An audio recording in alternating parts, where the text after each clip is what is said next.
Nah, sekarang coba kita lihat di papan tulis. Ya, yang paperworknya biarkan aja dulu. Nah, seperti ini. Jadi nanti dia akan muncul seperti ini, ya kan?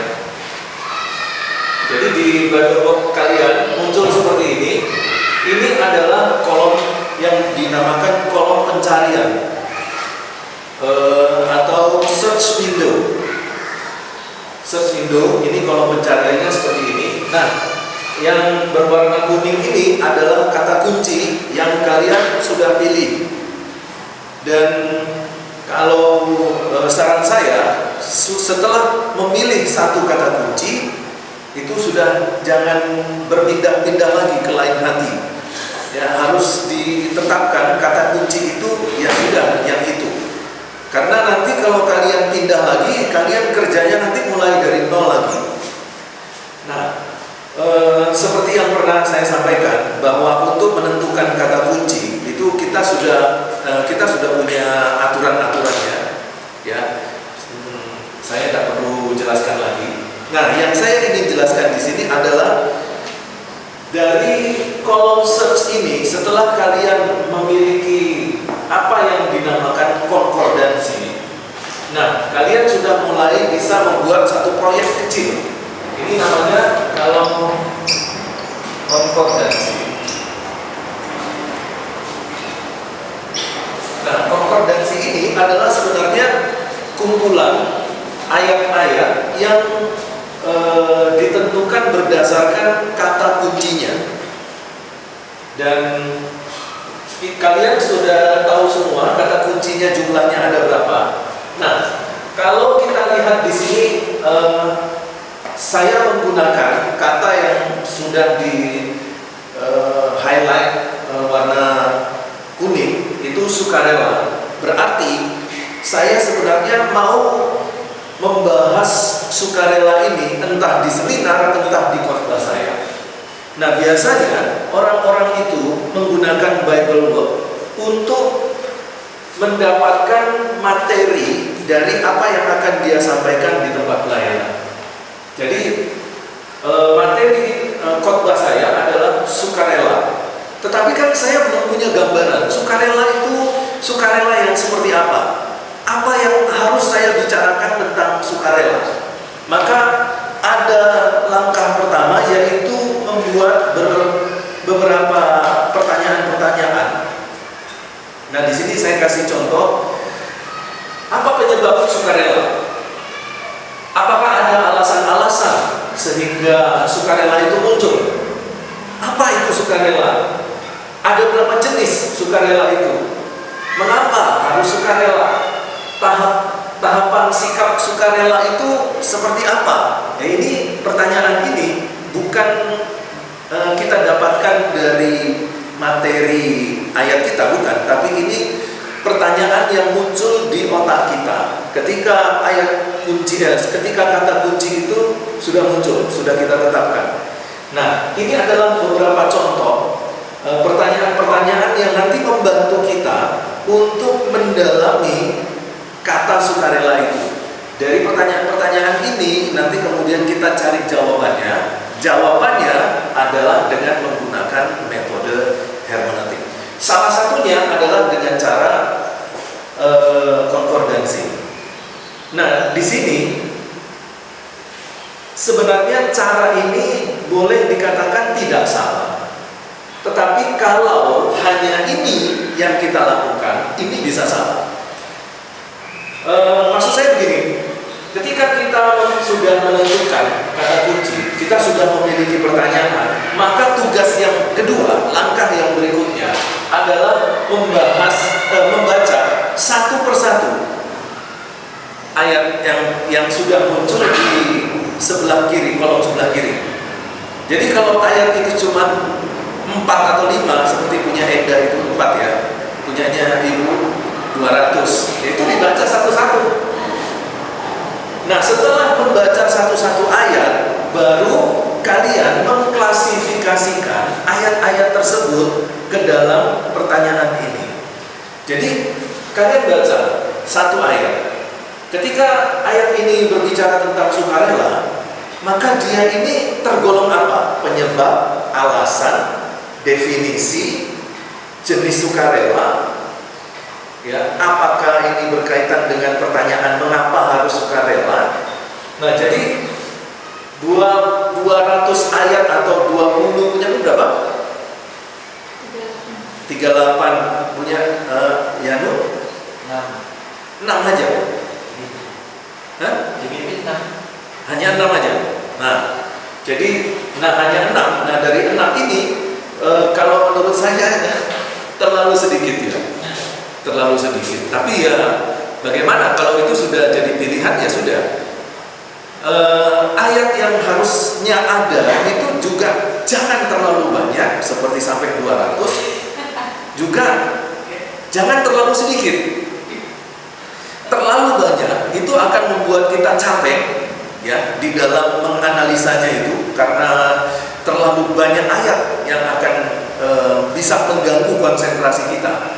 Tetapi kalau sedikit, terlalu sedikit, nah itu sumbernya sedikit, sumber penggaliannya, nanti sumber untuk menganalisanya sedikit. Nah itu yang jadi persoalan kalau ayatnya itu hanya 4 atau 5. Ya yang lumayan ya seperti punya Yeremia ya ada sekitar 30, 40 ya itu sedang ya. Ya kalau Kesia kan nggak tahu ya karena belum install Bible Book ya. Nah jadi di situ kita baca satu-satu ayat. Setelah kita baca satu-satu ayat, kita kelompokkan berdasarkan pertanyaan yang kita sudah buat. Ya. Nah, setelah itu baru kamu membuat semacam ringkasan atau kalau bisa dikatakan juga kesimpulan. Jadi misalnya penyebab sukarela, kamu menemukan ada 3 ayat. Maka dari 3 ayat itu kamu bikin kesimpulannya, kamu bikin ringkasannya. Dari 3 ayat ini penyebab sukarela itu apa sih? Baru hanya seperti itu saja dulu, ya. Belum sampai penggalian yang mendalam. Ini hanya masih mengklasifikasikan ayat-ayat. Dan ini pengklasifikasiannya masih berdasarkan bahasa Indonesia. Nah, sebenarnya yang paling bagus adalah pengklasifikasian itu berdasarkan bahasa Yunaninya, bukan dari bahasa Indonesia. Tapi ini langkah awal yang biasanya tadi saya sebutkan banyak dipakai oleh hamba Tuhan untuk melakukan penyelidikan, analisa, mempersiapkan materi-materi pelayanan mereka. Nah, sayangnya yang mereka lakukan adalah hanya menggunakan bahasa Indonesia. Jadi caranya seperti itu. Nanti setelah mereka menemukan jawaban ini, baru dari sini mereka bikin outline. Ya, jadi dari sini baru mereka nanti bikin outline khotbah. Nah, apa yang mereka lakukan? Mereka mengambil seluruh uraian-uraian dari pertanyaan ini dari Alkitab bahasa Indonesia dengan bantuan Bible Book tadi. Klik 2 kali yang muncul di sebelah kiri. Terus kemudian diklasifikasikan berdasarkan pertanyaan. Dari situ terus kemudian mereka bikin outline. Dari outline itu terus baru mereka pikirkan kalimat apa yang akan mereka munculkan dalam pelayanan mereka. Nah, ini biasanya banyak dipakai oleh hamba Tuhan. Cara yang seperti ini. Itu yang saya katakan bahwa ini adalah cara yang terlalu sederhana. Hanya menggunakan 4 atau 5 metode hermeneutika, konkordansi, Alkitab bahasa Indonesia, kemudian nanti ada perbandingan terjemahan dan kamus bahasa Indonesia. Kenapa mereka pakai kamus bahasa Indonesia? Karena mereka pakai Alkitab bahasa Indonesia. Nah, sedangkan kita tahu beberapa contoh yang kemarin sudah saya sampaikan bahwa Alkitab bahasa Indonesia itu kalau pas kita dapat itu adalah terjemahan, it's okay, nggak masalah. Tapi kalau yang kita dapatkan itu tafsiran, itu nggak ada bahasa Yunaninya, gitu. Kalau itu tafsiran. Nah, sedangkan eksegese membutuhkan bahasa Yunani. Nah, coba Ibu baca Roma pasal yang ke-15. Nah, atau Kesia yang sudah buka Alkitabnya. Roma pasal yang ke-15 ayat yang ke-27. Ini saya kasih contoh. Roma 15 ayat yang ke-27. Ya. Keputusan itu memang telah mereka ambil, Ya. tetapi itu adalah kewajiban mereka. Oke, stop sampai di situ. Jadi di sini disebutkan kewajiban bahasa Indonesianya. Terus, Sebab jika bangsa-bangsa lain telah beroleh bagian dalam harta rohani yang memiliki, maka wajiblah juga bangsa-bangsa lain itu melayani orang Yahudi dengan harta duniawi mereka. ya. Jadi bangsa-bangsa lain ini yang pernah kita bahas dulu ya. Bangsa-bangsa lain itu wajib memberikan harta duniawi mereka karena mereka sudah mendapatkan harta rohani. Tetapi sebenarnya bukan kewajiban, tetapi adalah hutang. Jadi bahasa Yunani-nya yang kalau diterjemahkan itu adalah hutang, bukan kewajiban. Nah, kewajiban ini itu ada bahasa Yunani-nya sendiri lagi, bukan hutang. Jadi kalau kita kemudian mencoba untuk mengeksegese ayat ini, maka kita kalau hanya lihat bahasa Indonesianya saja, maka yang kita temukan kata kewajiban. Kita wajib memberi. Maka dari kewajiban ini baru kita cari di KBBI. Nah, setelah kita dapat di KBBI, maka hasil definisi kewajiban kita khotbahkan. Keliru. Hutang itu harusnya belok kanan, kewajiban Anda khotbahnya belok kiri. Itu masalah. Makanya saya katakan kita sebagai akademisi teologi itu sudah nggak boleh lagi melakukan hal-hal kesalahan-kesalahan eksegese seperti ini. Nggak boleh lagi. Ya kecuali kalau orang itu sarjana teologinya hanya sekolah 1 semester 6 bulan langsung sudah STH, ya kita maklum lah. Ya, kalau ada sekolah-sekolah teologi yang seperti itu. Tapi kalau kalian yang sudah sekolah 4 tahun masih salah seperti ini, kebangetan. Nah, jadi saya capek-capek mau bersama-sama dengan kalian untuk menginstal Bible Book itu tujuannya supaya berhenti melakukan kesalahan. Iya. Nah, kemudian yang berikutnya, jadi ini adalah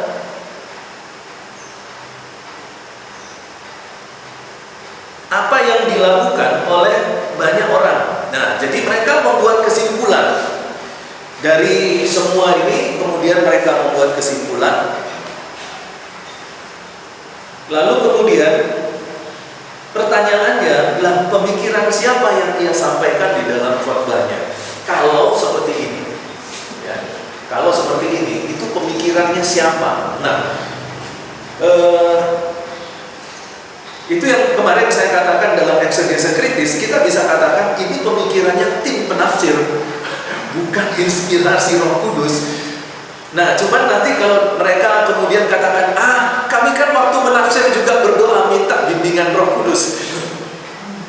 Nah, ada satu persoalan yang harus kamu perhatikan. Kalau kamu tidak percaya, kamu baca bukunya D.A. Carson yang pernah saya tunjukkan di sini, D.A. Carson. Kesalahan-kesalahan eksegese. Dalam satu kalimatnya untuk pembahasan eksegese kritis, dia katakan apa? Sekalipun kita berdoa minta bimbingan Roh Kudus, itu belum berarti kita betul seluruhnya apa yang kita kerjakan. Karena bisa saja kita melakukan kesalahan-kesalahan karena ketidaktahuan kita, ketidakmengertian kita. Bukan karena kita sudah minta bimbingan Roh Kudus, kemudian semua yang kita tuangkan dalam analisa persiapan pelayanan kita itu semuanya wajib benar. Nggak bisa seperti itu. Nah, itulah yang saya katakan sebagai satu analogi. Kamu ujian, semuanya minta tolong Tuhan Yesus, benar nggak? Kita kan punya Tuhan Yesus yang sama-sama berdoa ke Tuhan Yesus. Tapi ranking 1 nggak bisa semua ranking 1. Ya, pasti ada ranking 2, ada yang tidak dapat ranking. Nah, pada waktu sudah selesai berdoa minta pertolongan Tuhan Yesus, waktu baca soal, bingung. Kayak gini soalnya. Bingung, waduh. Bukan materi yang disampaikan dosen, mulai berasumsi sendiri, ngarang akhirnya. Ya, jadilah cerpen teologi di situ. Ya. Bukan ulasan analisis sistematis teologi, tapi cerpen teologi, ngarang. Ya. Pokoknya sakene yang ada di utekku, itulah yang muncul gitu ya. Nah, itu kan bahaya kalau kayak gitu. Nah ini kemudian pertanyaan kritis yang berikutnya, apakah hal-hal yang seperti ini masih dapat dikategorikan sebagai inspirasi dari Roh Kudus? Nah, itu kalian jawab sendiri. Ya. Nah, sekarang masuk ke dalam pembahasannya. Pembahasannya ada di sebelah sini. Nah, di dalam penjelasan sukarela tadi itu ada 30 ayat, 31 ayat dalam bahasa Indonesia, ada 31 ayat.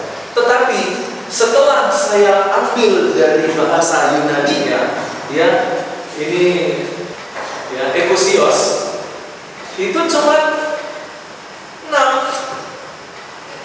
Jadi kalau dari kata kunci bahasa Yunani cuma 6, tapi di dalam daftar ayat-ayat konkordansi bahasa Indonesia ada 31. Nah, dalam eksegese maka kita hanya mengarahkan perhatian kita ini di 6 ayat ini saja. Kenapa? Karena ayat ini karena 6 ayat inilah yang memiliki kata kunci bahasa Yunani ekousios, sukarela, sesuai dengan konteks dalam ayat ini, 1 Petrus 5 ayat 2. Pak, bagaimana dengan ayat-ayat yang lain? Kan masih ada 31 dikurangi 6, berarti ada 25 ayat. Itu gimana 25 ayat yang lainnya? Sabar, biarkan itu. Kamu nggak usah terlalu dipusingkan dengan 25 ayat itu. Nanti kamu baca belakangan. Tapi yang sekarang ini yang kamu harus baca, ya 6 ayat ini saja. Dan 6 ayat inilah yang akan kamu khotbahkan. 6 ayat inilah yang akan jadi persiapan materi pelayananmu, bukan 31. Ya, jadi kalau misalnya ibu punya 200 sekian ayat, nah itu nanti disaring lagi. Ayat yang bahasa Yunaninya sisa berapa? Pakai kata kunci bahasa Yunani. Nah, disitulah yang harus kita pakai. Oke? Nah, setelah ini kita sudah langsung mengerti apa yang harus selanjutnya kita lakukan. Dari 6 ayat ini, hanya 1 ayat saja yang ada dalam daftar konkordansi Alkitab bahasa Indonesia, yaitu 1 Petrus 5 ayat 2. Jadi ini semakin difokuskan, diperkecil lagi perhatian kita, ya ini. Ya. Seperti itulah nanti. Nah, setelah ini baru kita masuk, sudah tahu ayat-ayatnya, kita sudah tidak usah dipusingkan dengan 200 ayat, 30 sekian ayat. Ya, kita hanya menyaring ayat-ayat dari bahasa Yunaninya. Baru setelah itu baru kita masuk ke studi latar belakang, studi konteks, word study, nah gitu ya. Nah, sekarang yang harus kalian kerjakan adalah mencari bahasa Yunani dari kata kunci yang sudah kamu pilih. Bahasa Yunaninya apa? Coba cari di Bible book kalian. Pak, saya nggak tahu bahasa Yunaninya, Pak. Nah, kalau tidak mengerti bahasa Yunaninya, kamu coba cari dulu bahasa Inggrisnya apa. Baru nanti dari bahasa Inggris kamu bisa tentukan bahasa Yunaninya. Itu kamu harus kembalikan dulu ke ayat itu. Ya, kembalikan dulu ke ayatnya. Karena kadang-kadang kalau kita salah klik di dalam Bible Book itu nanti bisa muncul ayat lain. Kata kuncinya apa ya? Hah? Mana? Banyak gini ya. Coba satu memanggil. Ini cari di. Nah, kamu arahkan kursornya ke bahasa Yunani satu persatu. Nanti akan muncul pop up. Ini di Markus ya, bukan ya? Betul ini ya? Yang mana? Mengikut, tidak apa-apa. Nah, kamu cari di bahasa Yunani gini. Nah, jadi mengikut itu apa? Kan di situ ada artinya. Ini will. Ini apa? Behind. Follow. Nah, ini dia. Kamu klik 2 kali. Ini kamu perhatikan, ini ada berapa?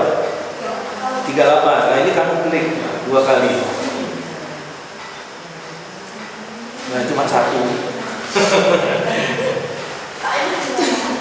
Ya. Sebentar.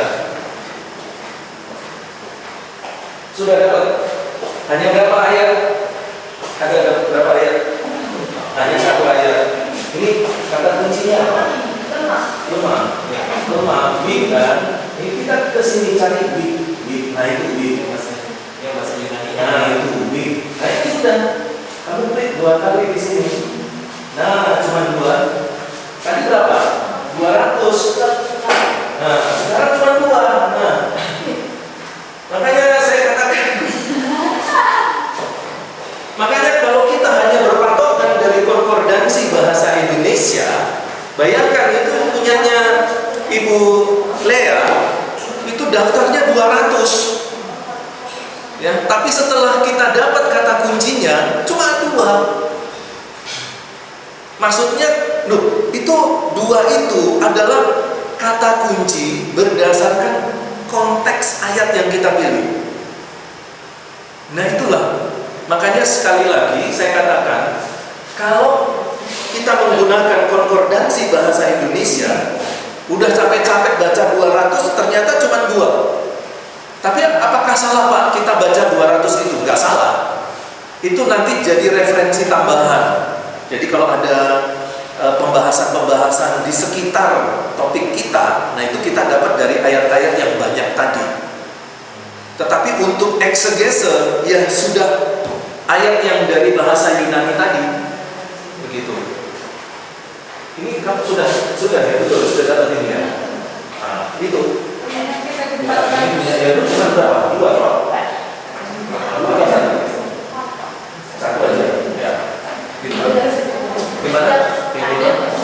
Hah? 400. Terus setelah dari dapat bahasa Yunaninya dapat berapa?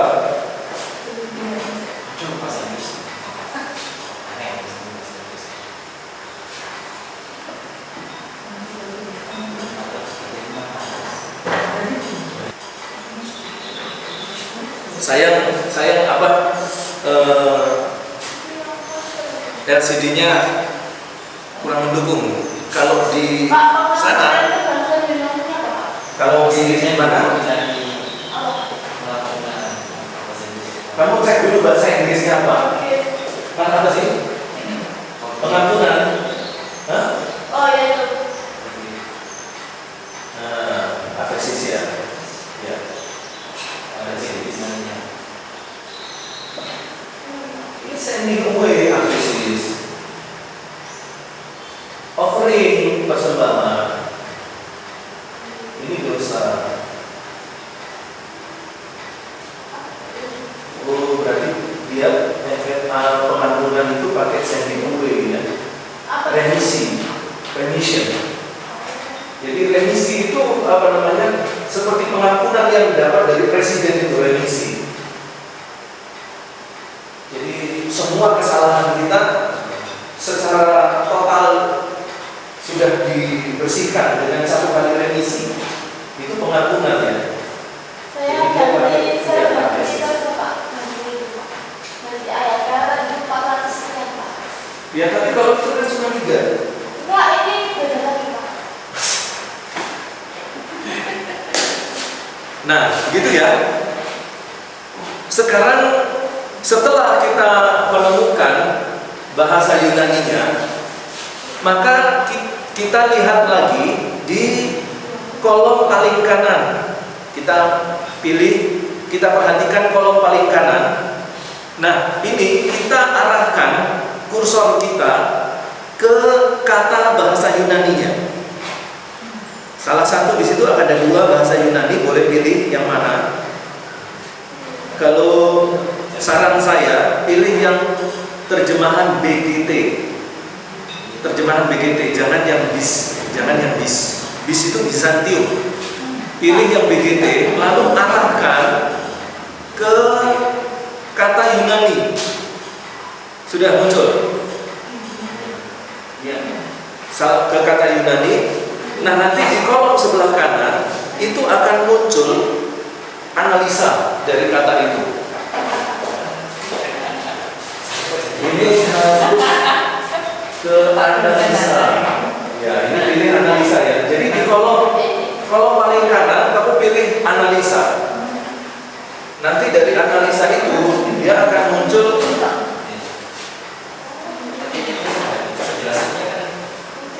Ya, itu di sini. Ini semua ya? Yang mana ini kan? Ya.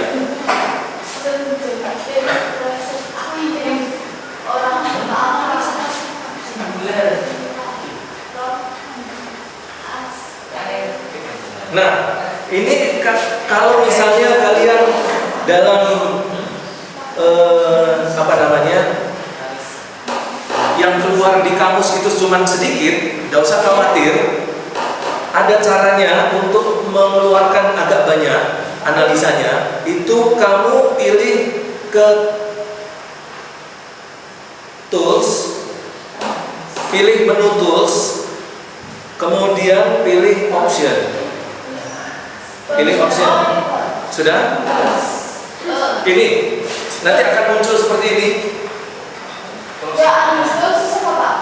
Tools. Ini tools. Terus option di bawah. Oke, sudah ya? Ya. Sudah semua? Oke. Nah, setelah itu kamu pilih ke General Grid Option. General Grid Option. Kemudian kamu centang Show Entry from a grid.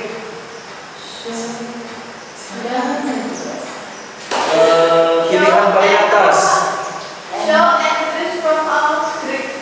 Ya, kemudian ya, atau tiga-tiganya dicentang itu. Tiga-tiganya dicentang, tidak apa-apa. Ya, kemudian yang Semua tiga-tiganya dicetak. kemudian yang Ibrani juga. Ibrani. Ya, Itu yang Ibro itu yang general atau yang show full analytical windows ini diklik. Yang Ibro itu yang general Ibro Iya, general. General Hebrew. Kamu klik. Diklik semua. Klik, enggak, jangan. Kamu klik yang show all analysis windows. Ya, terus klik, terus sudah oke aja. Satu tos yang diklik. Ya, satu aja. Terus oke. Oke. Sudah oke? Terus oke. Nah, Coba. itu. Kemudian coba kamu pilih lagi di kata bahasa Yunaninya.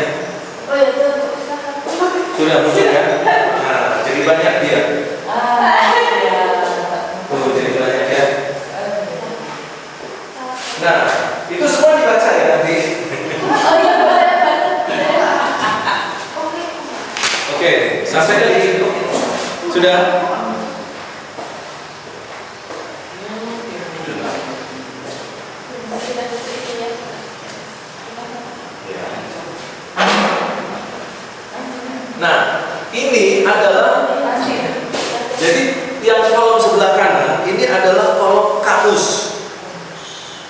dari kata yang kamu pilih.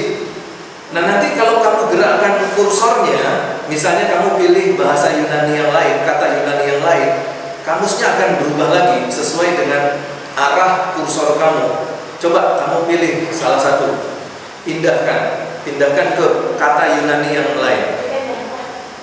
Nah, itu pindahkan.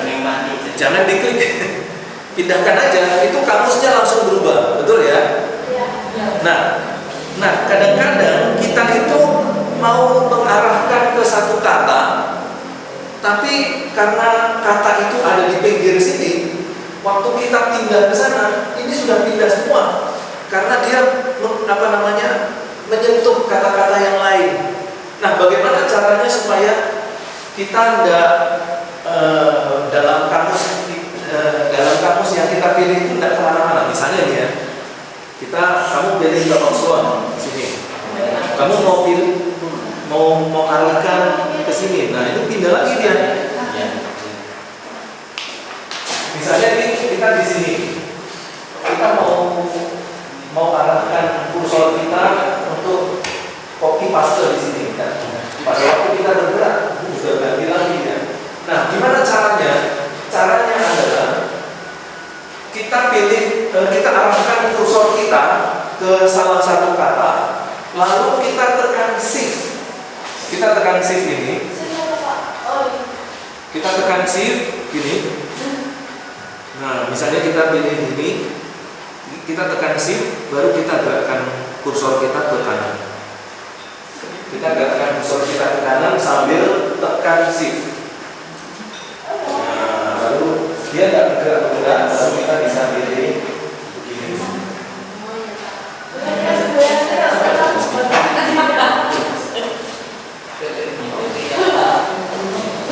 Oke, udah jelas. Nah, jadi setelah kolom ini muncul, baru kamu analisa, ya, analisa semua kamus yang muncul itu, kamu analisa, kamu baca. Pak, ini semua bahasa Inggris, Pak. Gampang, ya. Kamu copy, kamu bold dulu, kamu mark, tandai, kemudian kamu copy, kamu paste di Google Translate. Nah, nanti dari situ kamu sudah dapat bahasa Indonesia. Jadi untuk mempelajari sebuah kata menggunakan Google Work itu kita sudah tidak kesulitan lagi selama ada internet. Kalau kamu punya uang, kamu jangan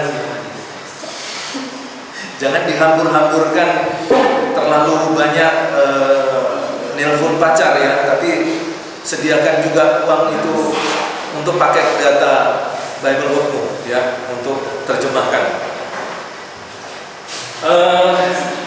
Nah, dari sini ini nanti kita akan mendapatkan, misalnya ada satu kata yang memiliki 4 arti. Nah, ini sekaligus saya kasih tahu. Ada satu kata, misalnya di dalam Analytical Greek Lexicon karangan Freiberg, itu adalah kamus yang paling atas, itu karangan Freiberg itu, Analytical Greek Lexicon. Ini ya. Oh, ini Gingrich, ini Frey ya. Nah, itu kalau kamu perhatikan di Frey, ini Freiberg, ini analytical ya. Ya, itu ada tulisan Frey, itu Freiberg. Nah, kamu perhatikan ada angka 1, 2, 3, 4 gitu enggak? Ya, ada ya, ini 1, 3, 2, ya ada ya. Mana? 1 toh, ada 2 nih, ya ada 2. Nah, itu berarti ada 2 arti. Jadi berapa angka itu berarti memiliki sekian banyak arti. Misalnya 1, 2, 3, 4 gini ya. Nah, ini kalau kita memiliki 4 di dalam Freiberg itu ada tanda kurung 4, berarti dia memiliki 4 macam arti kata ini. Nah, di dalam eksegese itu tidak harus semuanya 4-4-nya kita pakai. Nah, ini adalah cara yang salah. Kalau kalau kita pakai empat-empatnya. Walaupun itu dari kata yang sama. Misalnya tadi kata sukarela di dalam Freiburg itu ada 4. Lalu kita pakai semuanya. Kita masukkan ke dalam makalah kita jelaskan. Menurut Freiburg, sukarela itu punya 4 arti. Bukan begitu caranya. Dari 4 itu kita pilih salah satu. Bukan keempat-empatnya. Nah, salah satu itu yang mana? Yang paling cocok dengan ayat kita. Kamu harus perhatikan tanda-tanda di kamus. Dia ada tanda apa? Kalau misalnya sukarela ini adalah kata benda. Kata benda dengan kasus misalnya nominatif. Ya. Kata benda dengan kasus nominatif. Misalnya ini ya, kata sukarela. Nah, nanti kita akan cari di kamus ini, di arti gini, yang kata benda nominatif. Nah, di situ yang kita cari. Nah, kalau kita ketemu, berarti nomor ini itu yang akan kita ambil dalam analisa kita. Yang lain-lain tinggalkan dulu. Karena itu dia tidak memiliki kaitan langsung dengan ayat kita. Kaitannya ada enggak Pak? Ada, tapi secara tidak langsung. Yang langsung adalah seperti ini. Jadi kita perhatikan ayat kita. Ayat kita kata kerja. Oke, kata kerja. Kata kerja apa? Present indikatif aktif. Kamu cari di antara 4 ini, mana arti yang menjelaskan present indikatif aktif. Itu yang harus kamu ambil. Yang lain-lain tinggalkan dulu. Itu nanti jadi konteks jauh. Nah, nanti penjelasan yang sudah saya buat berkaitan dengan konkordansi dan analisa ayat di sebelah kanan itu nanti kalian bikin latihannya, nanti minggu depan kumpulkannya. Jadi, nah seperti yang barusan saya jelaskan ini, itu nanti kamu bikin latihannya. Kamu jelaskan. Di bahasa Indonesia jumlahnya sekian, kalau bahasa Yunani jumlahnya hanya sekian. Dan menurut kamus Gingrich atau kamus Frey itu ada berapa arti? Arti yang paling cocok itu cuma nomor sekian. Itu berikan penjelasan analisanya. Ya, puji Tuhan kalau kalian sudah mulai menyelidiki di situ. Ya, mulai menyelidiki. Oke, ada pertanyaan?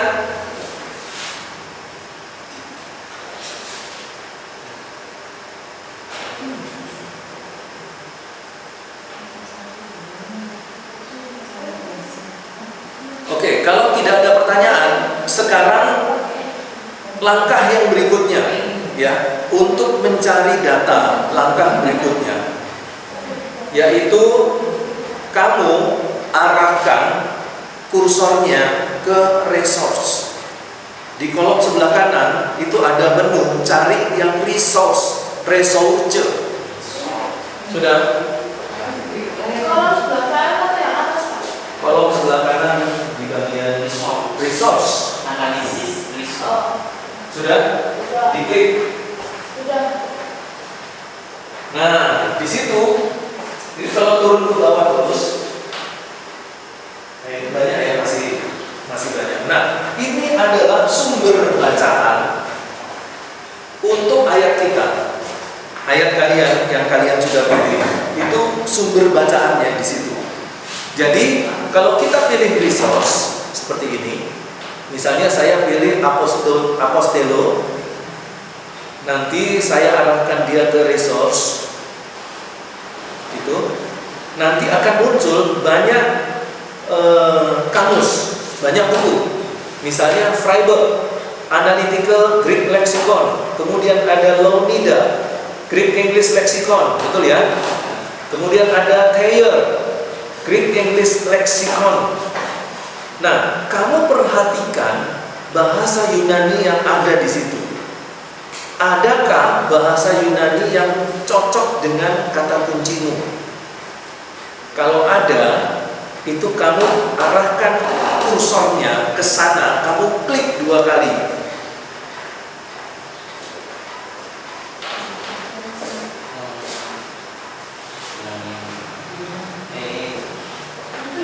Bahasa Yunani apa? Mana? Nah, kamu cari Lumeite ada enggak? Kalau enggak ada, terus turun ke bawah. Cari.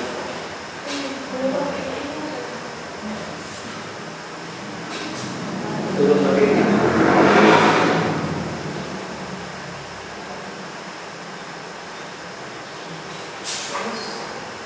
Sudah dapat enggak? Ada kata itu.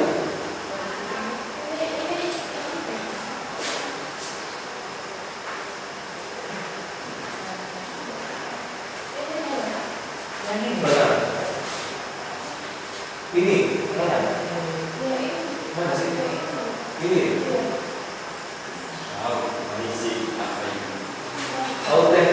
Auteneo. Ini ditekan shift-nya ini itu namanya itu penjelasannya. Sudah dapat? Mana? Itu klik 2 kali. Nah, itu dia. Ya, dari bukunya. Jadi begitu caranya menggunakan resource. Terus kamu perhatikan, cari sampai ke bawah. Kalau ada sesuatu yang memang penting untuk kamu bahas berkaitan dengan kata kuncimu, ya, kamu klik 2 kali aja. Lalu kamu copy paste, terjemahkan. Kumpulkan itu di Microsoft Word. Beri dia keterangan, beri dia tanda.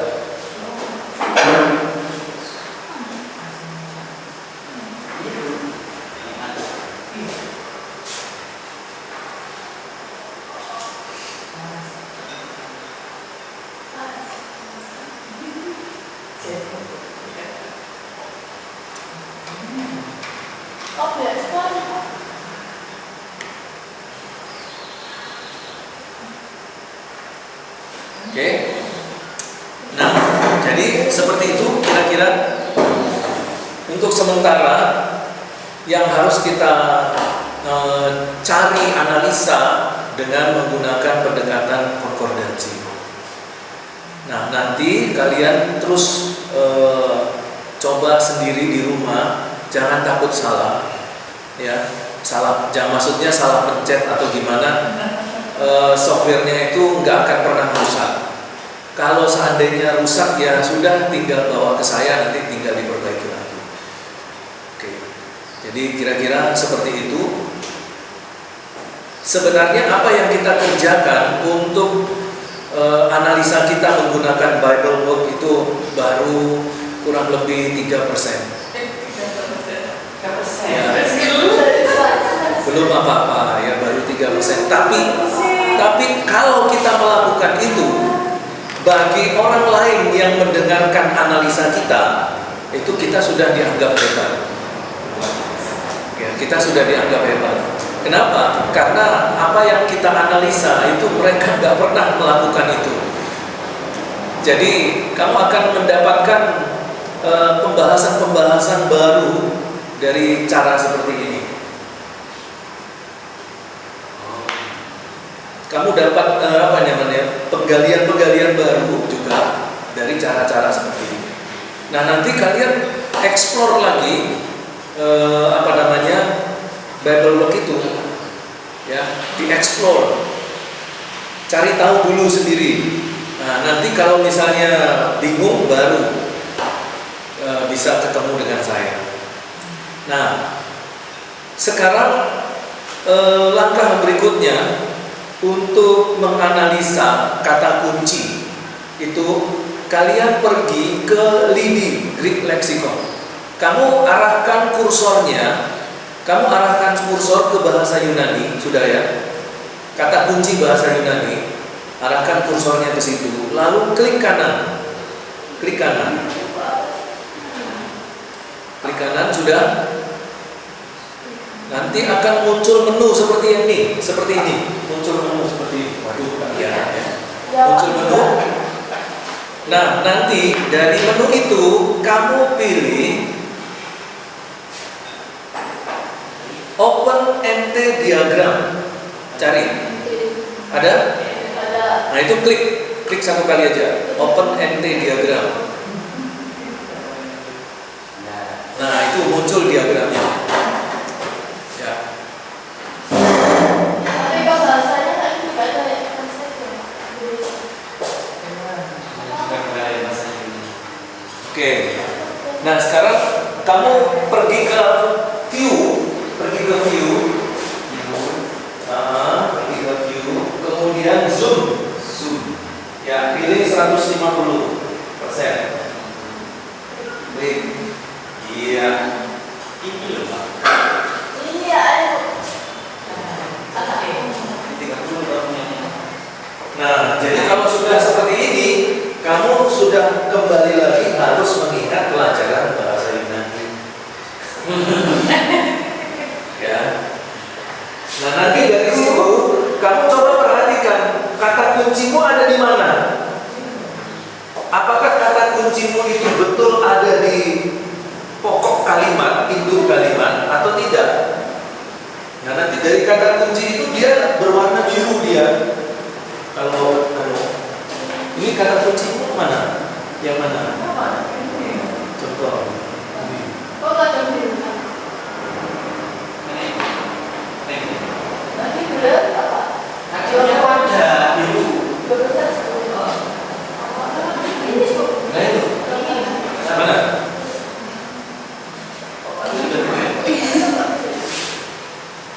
Nah, Ini ya Pak. Ini sama ini. ini.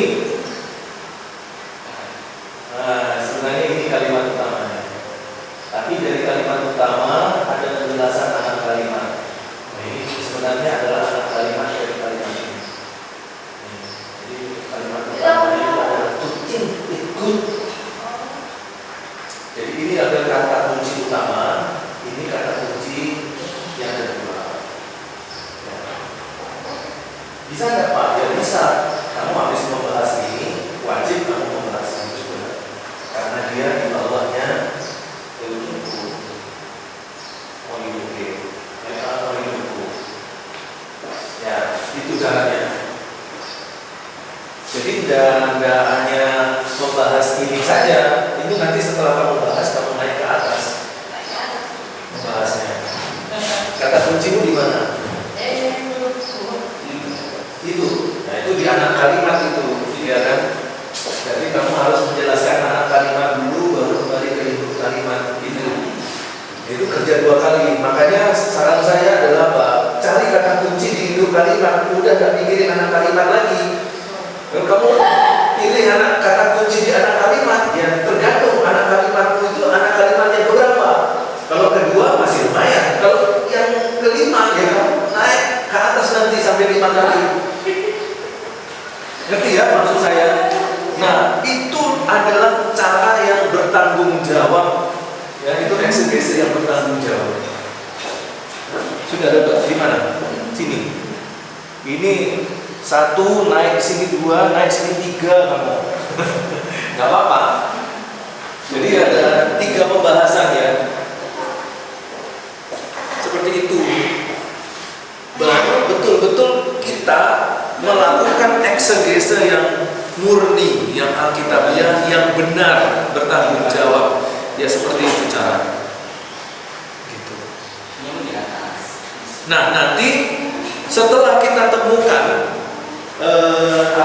kata kunci itu dalam diagram, baru nanti kita lihat unsur-unsurnya. Coba kamu kembali arahkan ke kata kunci kursornya, arahkan ke kata kunci. Nanti dia akan muncul pop up, ya.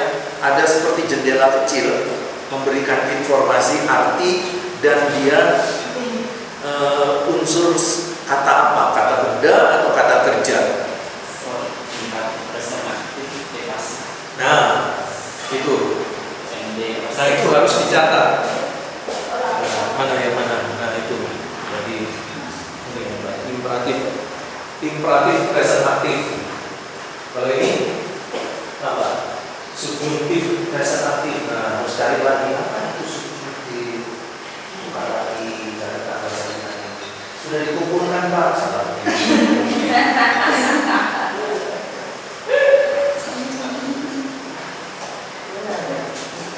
Itu ya. Ini apa? Indikatif present pasif. Nah, dia tesisnya pasif. Ini imperatif, present aktif. Nah, setelah dapat itu, catat di catatan. Itu nanti yang akan kamu buat di dalam makalahmu untuk nanti yang kayak gini.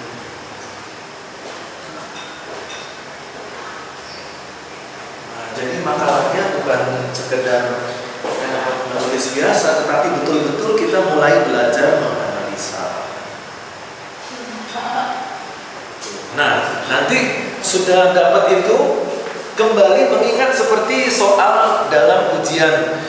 Kalau kata ini, kata kerjanya present, itu berarti dimengertinya seperti apa? Indikatif, berarti kata kerjanya itu bermodus apa? Dia tesisnya aktif, berarti subjeknya ngapain kalau dia aktif? Nah, seperti itu. Diingat lagi penjelasan dari pelajaran bahasa Yunani diingat lagi. Nah, dari situ kemudian kita kumpulkan, kita tulis data-datanya, nanti kemudian kita buat kalimatnya. Pak, kalimatnya gimana ya Pak ya? Nah, itu tergantung bagaimana kamu membuat analisa itu. Misalnya ini contoh, saya dapat apostelo di sini ya, dalam Matius 10 ayat Matius 10 ayat 16. Di situ dikatakan mengirim, ya, mengutus, apostelo. Nanti dia jadi apostelo itu kalau dikata bendakan apostolos. Apostolos itu adalah bahasa Yunani dari rasul. Jadi makanya rasul itu disebut utusan. Utusan. Nah, jadi ini apostelo di sini ditulis indikatif present aktif. Jadi di sini lihat, aku mengutus kamu. Nah, coba perhatikan kalimatnya yang saya akan masukkan di dalam satu paragraf dalam makalah exegesis. Di dalam Matius 10 ayat 16, Yesus mengatakan dengan satu perkataan apostelo yang menurut Freiberg dalam bukunya Analytical Greek Lexicon itu artinya pergi keluar, dikirim untuk melakukan satu perjalanan untuk pergi. Dan ini ditulis dalam bentuk kata kerja present indikatif aktif. Itu menunjukkan bahwa apa yang dilakukan oleh apa yang Tuhan Yesus katakan untuk memberikan perintah kepada orang untuk mengutus mereka pergi dalam bentuk present. Artinya pergi itu sekarang. Jadi kalau kita melayani Tuhan, kalau kita dapat perintah dari Tuhan pergi memberitakan Injil, kamu adalah utusan yang akan membawa kabar baik. Bentuknya apa? Bentuknya present. Artinya apa? Artinya ketika Tuhan mengatakan itu bukan untuk nanti. Nanti kamu pikir-pikir dulu. Kalau kamu rasa enak, pergilah, jadilah utusan. Bukan, tapi now. Dalam bentuk present itu artinya mengutus untuk pergi sekarang. Saya belum siap, sekarang kamu harus pergi. Apakah saya harus ke rumah orang tua saya pamitan? Tidak perlu, sekarang kamu harus pergi. Itu dalam bentuk present. Jadi present adalah aktivitas yang harus dilakukan sekarang, bukan kemarin, bukan nanti. Dan kalau ini berkaitan dengan kata pergi, diutus oleh Tuhan Yesus, maka tidak boleh menunda-nunda lagi. Itulah pengertian present. Nah, seperti itu. Nah, itu dibuat dalam bentuk kalimat.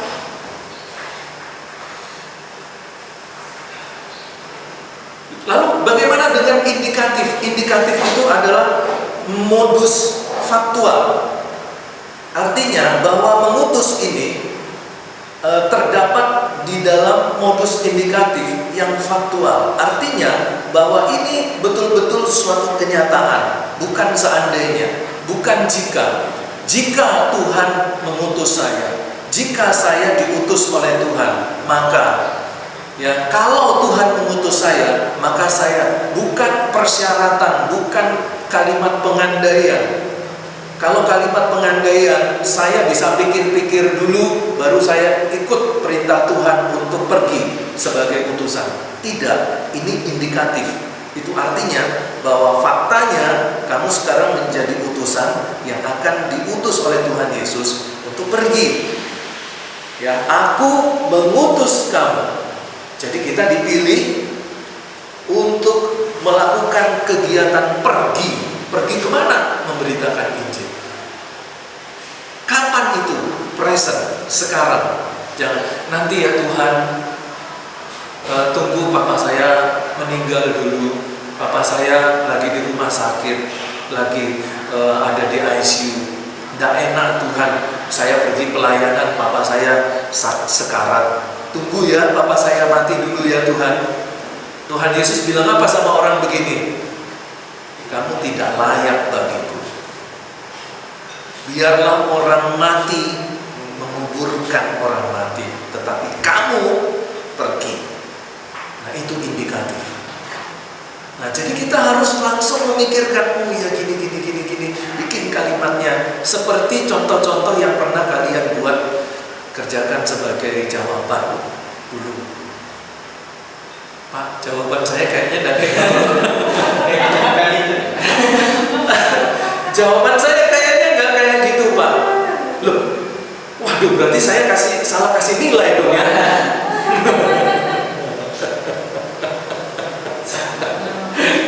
Aduh, gitu ya. Jadi semua yang saya sampaikan di kelas Yunani dan hermeneutik itu semuanya kepake semuanya dalam makalah.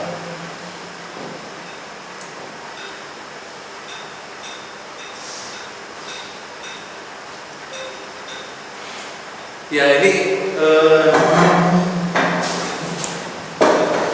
nah nanti kalau misalnya kalian membutuhkan informasi tentang tata bahasa, itu dari resource di kolom paling kanan dengan dalam menu resource itu di bagian bawah itu nanti ada beberapa buku yang memberikan keterangan tentang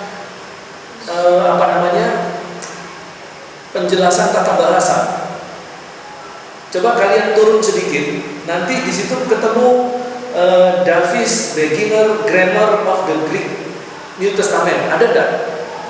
Atau Exegetical Syntax atau Grammar karangan Robertson? Ada ya? Nah itu adalah penjelasan tata bahasa untuk ayat yang kami pilih. Gitu ya. Itu penjelasan tata bahasa ada di situ semua. Cuma memang itu bahasa Inggris.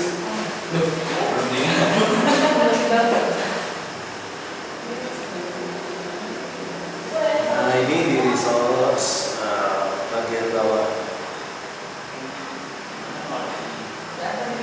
Nah, ini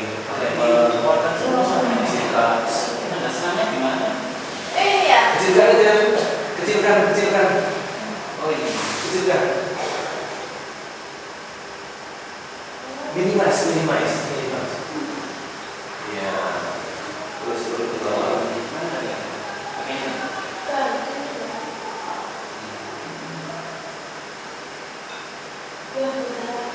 Nah, itu harus pakai shift tadi ya. Nah, itu ada grammar ya, ada expression, grammar, ya, paradigma. Nah, itu nanti kita dibantu di situ nanti ya. Kalau misalnya, saya nggak tahu ini grammarnya apa ya. Nah, itu nanti bisa lihat di situ. Ada buku-buku sudah disiapkan. Jadi kalian tinggal klik 2 kali nanti. Ya, klik 2 kali nanti kalian cari sesuai dengan kata kuncinya. Kalau kata kuncinya kata benda, kamu cari buku-buku grammar yang berkaitan dengan kata benda. Kalau itu kata kerja, kamu cari Greek grammar, buku-buku grammar yang ada penjelasan kata kerjanya. terus nanti klik 2 kali. Nah, nanti informasinya akan muncul dari situ, kamu terjemahkan, lalu kamu analisa, bikin kalimatnya seperti yang contoh tadi saya buat, saya berikan, gitu ya.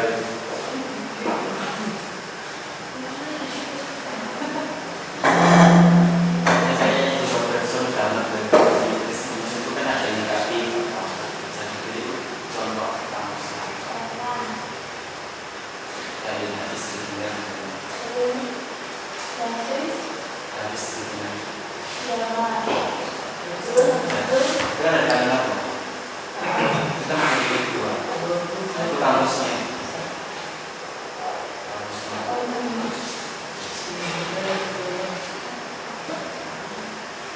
Nah ini misalnya ya, ini kan saya apostelo, saya klik dulu di apostelo, kemudian saya pindahkan shift, saya pindahkan. Nah terus saya turun ke bawah, ini di menu resource, saya turun ke bawah. Nah di sini ada, misalnya saya pakai buku Wallace Exegetical Syntax, di sini ada indicative mode. Saya klik 2 kali di sini. Nah, langsung muncul apa itu indikatif. Gitu ya.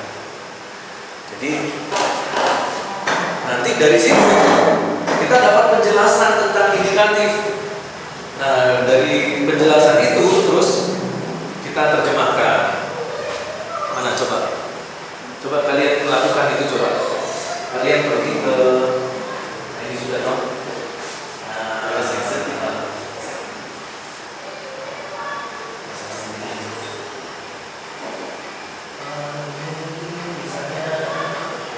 Ini kan, bukan? Ini ya, nah subjuntif ya. Subjuntif ini apa nih? Subjuntif gampang, turun ke bawah, terus turun ke bawah. Nah ini ada subjuntif. Apa sih subjuntif? Gampang kan? Terjemahkan. Setelah diterjemahkan, bikin analisanya. Seperti contoh-contoh jawaban soal kalian.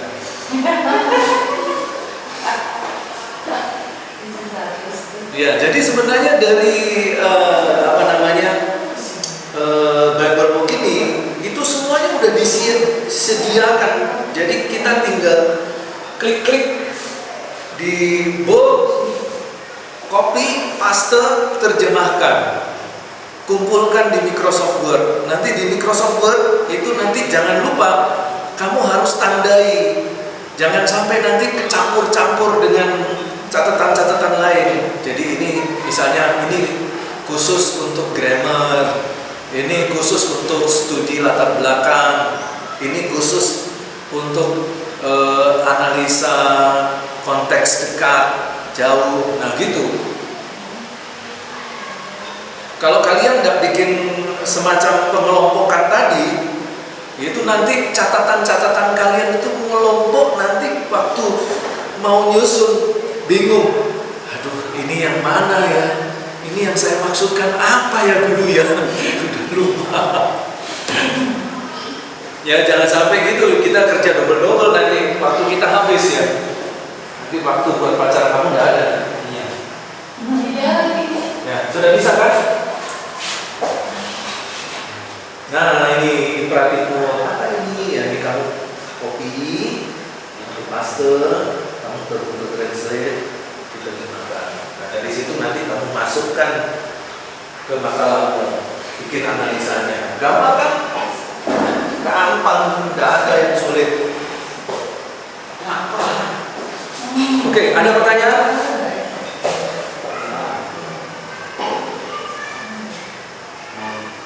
Yemima, Kesia, Kuliah, Enda, Yanu, cukup jelas ya? Ya oke. Nanti sampai di rumah, sampai di mana penjelasan saya, nah coba dipraktekkan. Ayat ini apa beda lagi? Loh, ayat yang sudah kamu pilih, untuk bikin makalah itu jadikan bahan untuk praktek supaya sekaligus bikin makalahnya. Oke? nanti di kembali ke kembali ke apa namanya? Kembali ke diagram tata bahasa. Coba munculkan lagi diagram tata bahasanya. Bisa nggak? Sudah ya? Nah, nanti dalam diagram tata bahasa kamu bikin terjemahannya ya.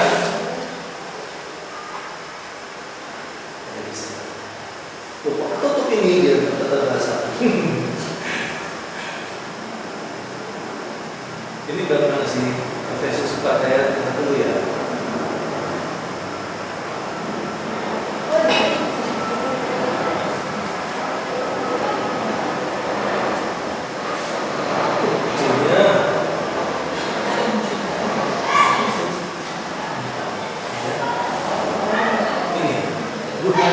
Mata saya nggak kelihatan kan? Mata saya kelihatan, maksudnya tulisannya itu yang terlihat mata saya. Usahakan dikit ya. Nah,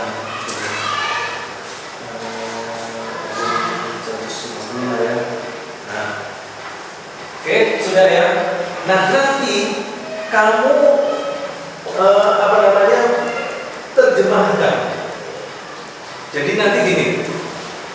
Misalnya ini coba kamu lihat di papan tulis ya.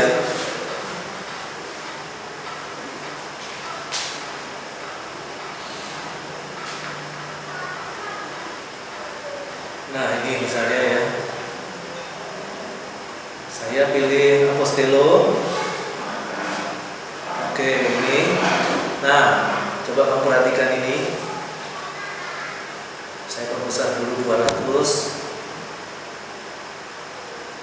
Nah, jadi kamu arahkan ke sini. Jadi saya pilih apostelo. Kata kunci saya pilih apostelo. Kenapa? Karena dia ada di garis utama induk kalimat. Ini kata kuncinya. Jadi penjelasan saya nanti turun ke bawah gampang. Kalau penjelasan dari bawah naik ke atas, kamu harus berpikir logikamu harus mundur. Kalau ini logikanya maju terus turun ke bawah. Nah, itu keuntungan kalau kita pilih kata kuncinya tepat pas paling atas. Jadi di sini apostelo. Nanti kita buat catatan di atasnya ya. Kita buat catatan di atasnya. Di sini ada catatan menulis bahasa Indonesia. Gitu. Terus nanti di atasnya lagi kita tulis present indikatif aktif. Seperti yang dulu kamu lihat apa yang saya buat itu, pernah kan saya sampaikan. Caranya gimana nih? Nah, itu kamu perhatikan ini ada tanda T di atas. Ada tanda menu T, ikon T. Itu kamu klik satu kali, aktifkan. Sudah? Terus ya T besar. Lalu kamu pilih ke setiap katanya yang ada di ini. Jadi ini seluruh ayat harus kalian terjemahkan ya. Nah, ini lalu kamu klik di sini satu kali aja. Ceklik. Nah, nanti dia akan muncul menu seperti ini. Menu. Kamu pilih colornya warna merah. Ya, terus kamu ketik mengutus. Kamu ketik mengutus lalu oke. Nah, nanti akan jadi seperti ini, tinggal diatur di atasnya gini. Nah, gitu. Nah, nanti jadi seperti ini. Nah, jadinya seperti ini. Bisa ya? Nah, ini T sudah. Misalnya ini apa artinya? Lihat bahasa Inggrisnya, cari artinya di kamus. Klik di sini satu kali. Nah, ini kasih warnanya ganti warna merah.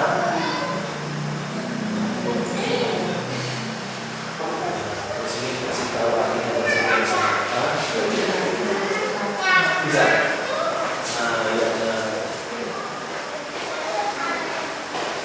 Ya, itu ya, sip. Nah, itu bikin untuk semuanya ya. Satu diagram itu satu ayat ya. Nanti minggu depan sekaligus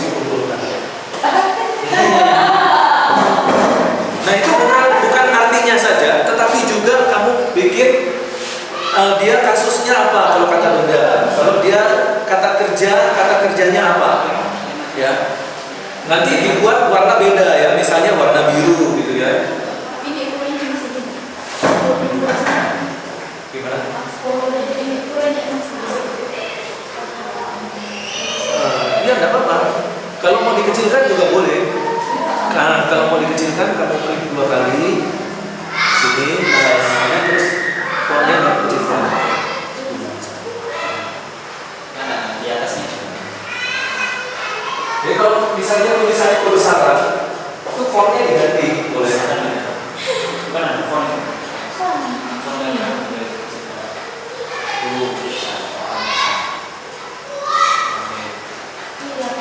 Nggak usah diambil. fontnya diganti.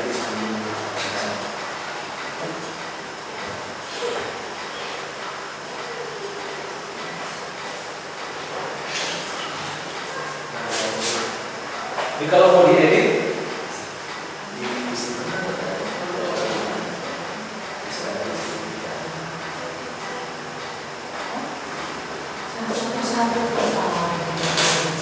Semua kata. iya untuk satu ayat aja ya, jangan seluruh Alkitab.